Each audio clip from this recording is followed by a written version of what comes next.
This program is rated PG. It contains themes and scenes which may not be suitable for very young audiences. Parental guidance is advised. QSKC at Studio Guapings Davao naglilingkod sa nagkakalokohang Pilipino.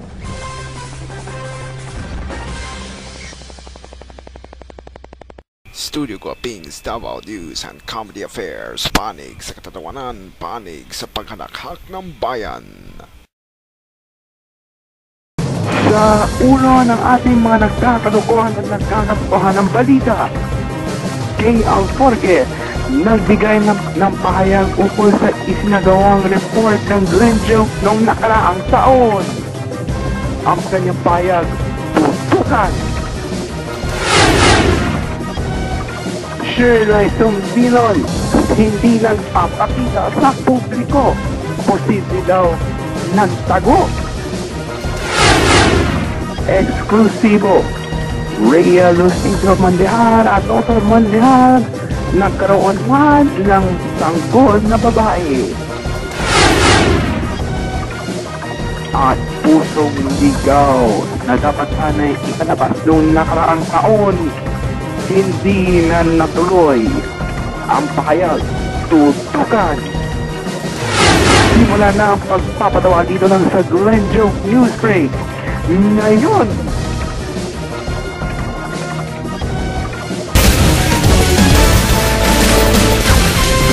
hello po mga pare. Yung mga dude, you meet me? Hello mga dude. Dito na ulit ako.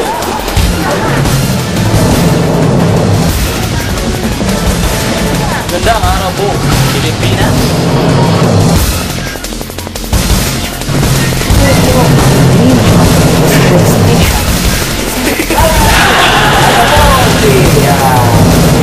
Totoo mo yan. Ako naman si Carlo Daniel Papico. Nagpapalita.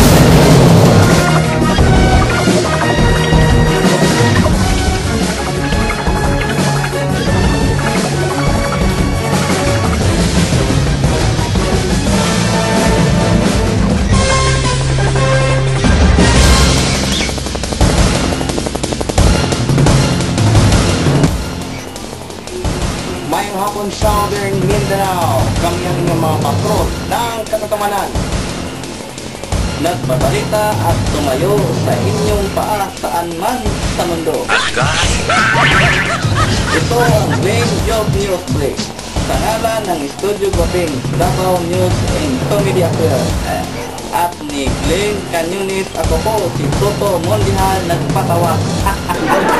Ako naman si Carlo Daniel Papico.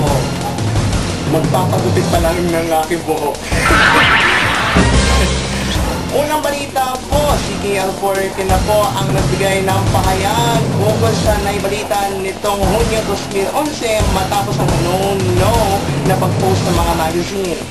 Nagbigay na ng pahayag si Kay Alforque sa Kajoy Police Network via telephone matapos ito may balita nung nakarang taon dito sa Glenn Joke News Break kaugnay sa pagbawa ng mag-post mga men's magazine.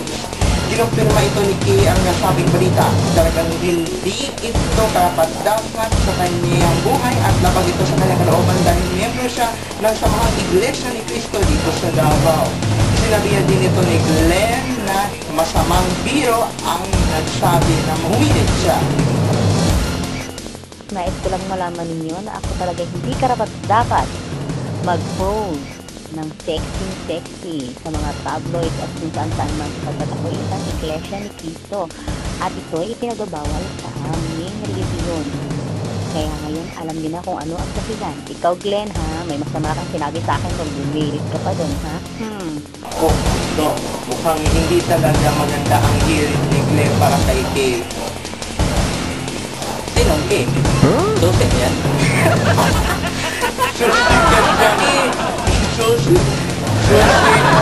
Susit ka dyan din. Ito na. Sa ibang detalye, naghinayang na ang mga dating kasamahan at mga dating katrabaho ni Shady Tumbilon na ito'y hindi siya nagpapakita. Halos Ilang buwan na ang nakakaraan ng huli itong nagpakita sa Ka-Joyfulness Network na kasama ang mga talent sa isang field trip. Matapos ang nasabing field trip, hindi pinaalam ni Shirley na nag-asawa na ito. Ang kanyang asawa di umano taga Kapatagan. Oy, Ching, kung nasan ka man, kung nanonood ka nitong programa, sana magpakita ka na. Bakit hindi ka na nagpapakita sa amin? Multo lang ang hindi nagpapakita. Ang taod ba, nung may asawa, hindi ba nagpapakita? Hindi nagpakita nga, multo.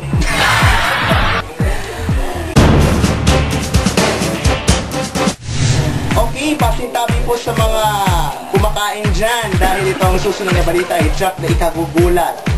Recently po, nung Enero ay nitong taong na ito, nanganak ang minamahal ng aming co-anchor na si Toto. Ay, akala ko na si Reyna Lucido Mondial. Ayon sa reliable source ng aming news team, babae daw ang baby na may pangalan, Gia. Kasukoy ito na sa pangalan na Toto at Neneng ang nasabing baby. Congrats to, dahil dito may surpresa ka sa amin. Ano yun? Surpresa? Surpresa? Surpresa nga.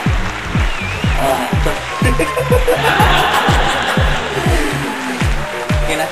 Para sa huling balita, malungkot na balita para sa mga gwaping na hindi matutuloy ang ginagawang unang spook movie ni Glenn Canyones at ex-talent Halima Magaraw na Pusong Ligaw. Sayang!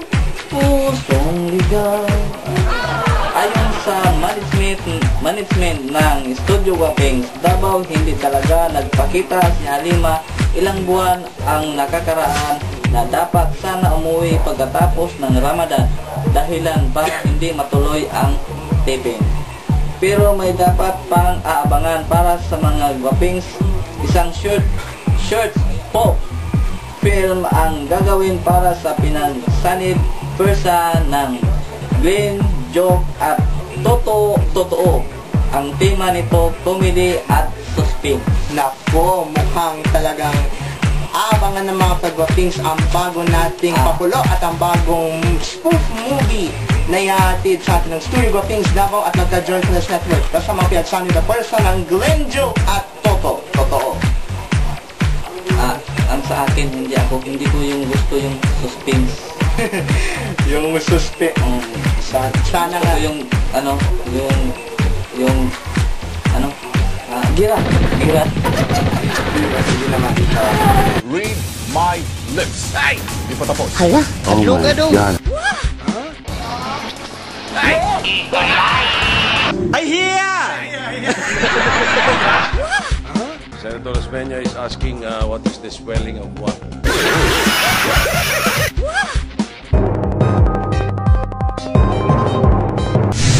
Ito, bago po tayo magparang, ito na muna ang ating analysis para sa araw na ito. Nako, Jack, na mabibigla ang lahat ng mga manonood.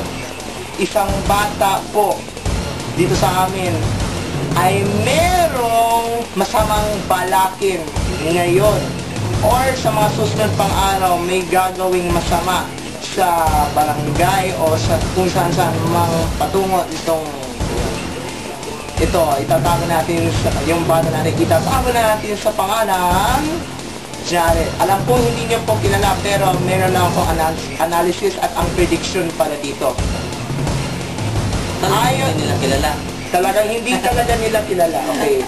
Para sa mga hindi po kakilala, si Jared po ay maliit po na bata pero masyadong may sayat sa ulo.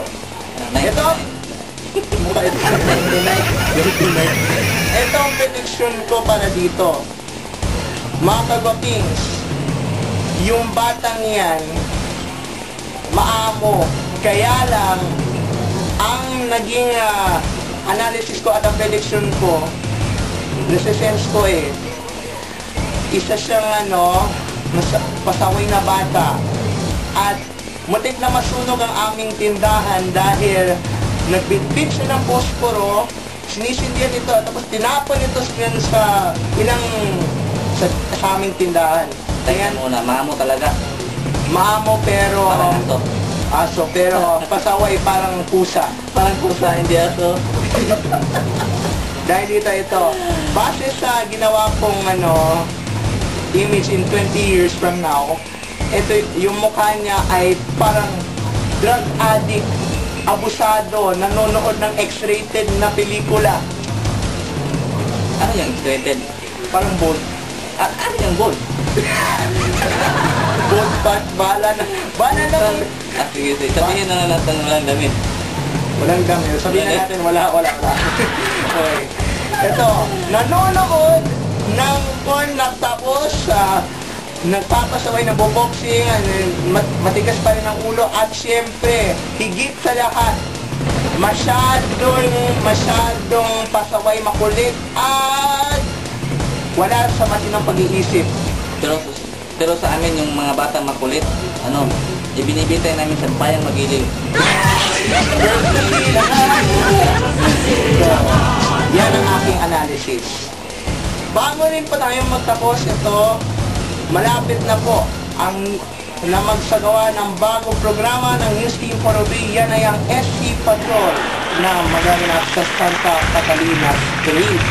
At yan ang aabangan para sa mga kagwaping sa mga ka-Joyful Estes. At yan mga ka-Joyful Estes sa mga balita. Teka, bago ako mag-alamin. Hi. Sorry ha!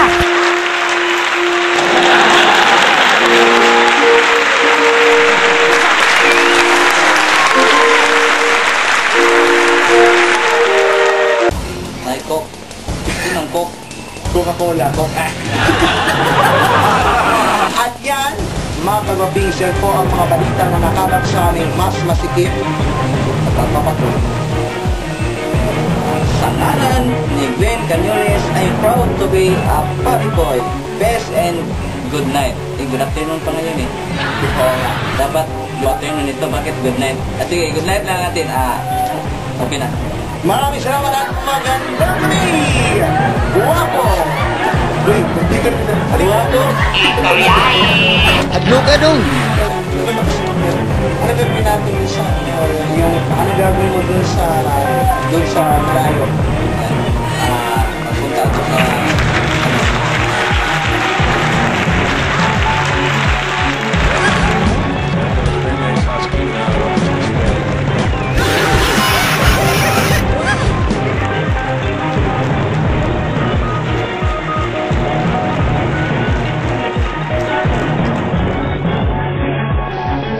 We will upload that in the Facebook.